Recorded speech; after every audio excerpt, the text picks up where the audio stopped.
Praise the Lord all of you. So আজকে আমরা একটা বাইবেল রিডিং করব।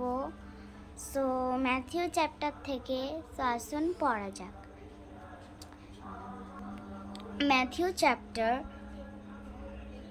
6 13 to 15.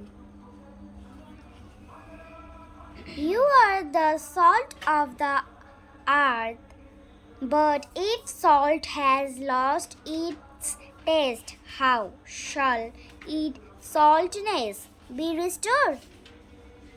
It is no longer good for anything except to be thrown out, stand and trampled under people's feet. তো আমি লাস্টে explain করব যে god আমাদেরকে মানে আর্থের সল্ট কেন বলেছে, আর এখন এখানে দেখি যে গড আমাদেরকে আর্থের লাইটও কেন বলেছে। আসুন পড়ি। You are the salt of the earth. এটা যেমন আমি পড়লাম, এটা লাস্টে এক্সপ্লেন করব।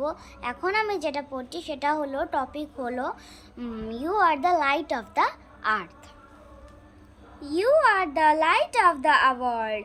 আ city set on a hill can world and a city set on a hill can not be hidden.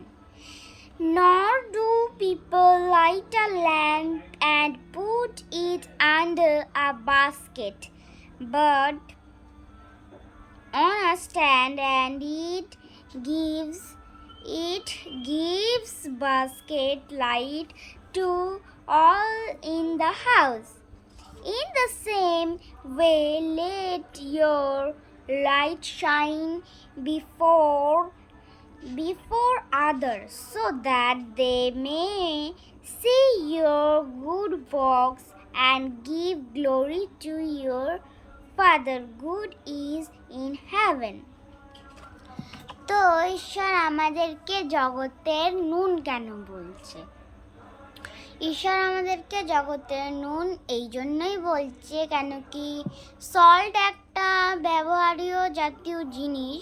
যেমন আমরা রান্না করি, যখন রান্না করার সময় যে কোনো তরকারিতে সল্ট দিই, তো সো সল্টটা যদি দিতে ভুলে যাই ওর মধ্যে টেস্ট আসে না। সো সল্টটা দিতে ভুলে যাই, ওর মধ্যে যেহেতু টেস্ট আসে না, তো ওই জন্যই আমাদের সল্টকে দরকার। যেমন সল্টকে দরকার কেন, যেন কি যাতে তরকারির কোনো রেসিপির ফুডে কোনো একটা টেস্ট আসে, তো এই জন্যই সল্টকে দরকার। আর তেমনই যারা ব্যাকস্লাইড আছে পৃথিবীতে, তেমনই আমাদের খ্রিস্টান ভাই বোনদের তাদের দরকার। সো আসুন আমরা দেখব যে আমাদের জগতের লাইট কেন বলেছে। তো আমাদের জগতের লাইট এই জন্যই বলেছে কেন কি লাইট না জ্বললে অন্ধকার হয়ে যায় ওই জায়গাটা, আর লাইট জ্বললে ওটা আবার আলোকিত হয়ে যায়। তো এই জন্যই আমার যারা পৃথিবীতে অন্ধকারের মধ্যে পড়ে আছে তাদেরকে লাইটে আনার জন্য ঈশ্বর আমাদেরকে লাইট বলেছে। তো praise the lord all of you. আমি আশা করি আপনারা সবাই বুঝতে পেরেছেন। Thank you Jesus.